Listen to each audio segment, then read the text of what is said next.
ही जी मुलगी आहे ती खानोलकरची वाट पाहत असते. साईनाथ खानोलकर. ती म्हणते कधी येणार खानोलकर बिझनेसमॅन. तर काय म्हणतात खानोलकर बिझनेसमॅन. आणि मग तेवढ्यात तो त्या ठिकाणी गाडी घेऊन येतो फोर व्हीलर आणि ही टू व्हीलरवर असते. आता हे एकमेकांना भेटतात आणि ती म्हणते नाव तर फार मोठं आहे खानोलकर. वेळेचा तरी विचार केला पाहिजे ना वेळेवर येण्याचा. तेव्हा तो म्हणतो की मग बोल काय म्हणतेस? तेव्हा ती म्हणते की गौतम आणि आशूचं लग्न हे झालंच पाहिजे काहीही करून. आणि मग ते दोघे बोलत असताना काय होतं की त्याच्या आईचा फोन येतो. त्याची आई सांगते की आपलं टेंडर आहे. आता दुसरीकडे बघा कमळी आणि निंगी हे एकमेकांशी बोलत असतात. कमळी खाली बसलेली असते आणि निंगी तेवढ्यात येते आणि निंगी बोलते, कमळी कमळी तुला माहीत आहे का कॉलेजला सुट्टी लागणार आहे, कॉलेज बंद होणार आहे, हॉस्टेल बंद होणार आहे.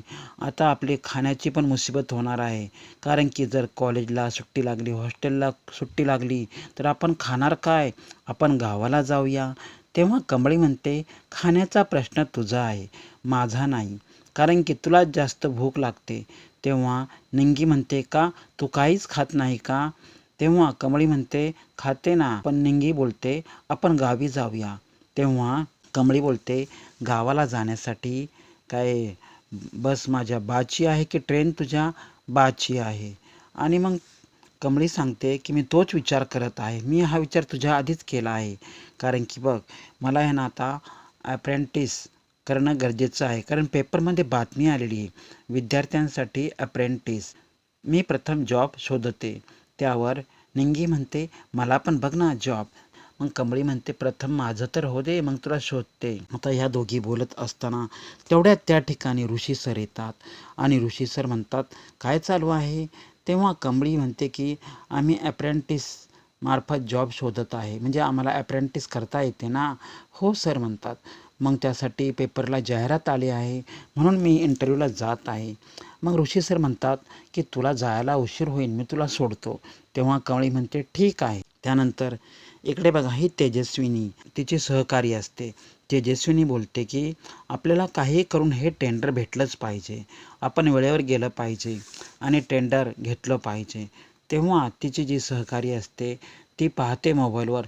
ती म्हणती आजकालची मुलं बघा कसे आईवडिलांना न विचारता आईला न विचारता इकडे तिकडे मित्रमैत्रिणींसोबत फिरत असतात. अशी ती मोबाईल पाहून बोलत असते. ती फोन करते तेजस्विनी मॅडम. बोलते साईनाथ तू कुठे आहे? तेवढ्यात मुलीचा ओरडण्याचा आवाज ऐकू येतो. साईनाथ चल ना, साईनाथ चल ना, तू काय करतो? किती वेळ लावतोस? तेव्हा ती साईनाथला विचारते की आजूबाजूला कोण मुलगी आहे का? तो म्हणतो नाही नाही. तेव्हा ती म्हणते खरं सांग. कारण की मी तुझी आई आहे आणि तू आईपासून काही लपवू शकत नाही.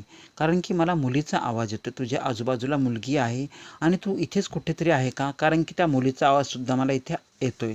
तेवढ्यात ती मुलगी बोलते, ए साईनाथ चल ना, का वेड्यासारखा उभा आहे? किती वेळ झाले फोनवर बोलत आहेस? पुन्हा आवाज ऐकायला येतो. आवाज ऐकायला आल्यानंतर ती तेजस्विनी बोलते, खरंच कोणतरी आहे. मग ती म्हणते तू लवकरात लवकर टेंडर पास होईल त्या ठिकाणी जा. तेव्हा तो म्हणतो साईनाथ, हो मी नक्कीच जाईल. आणि दुसरीकडे ही तिची सहकारी असते.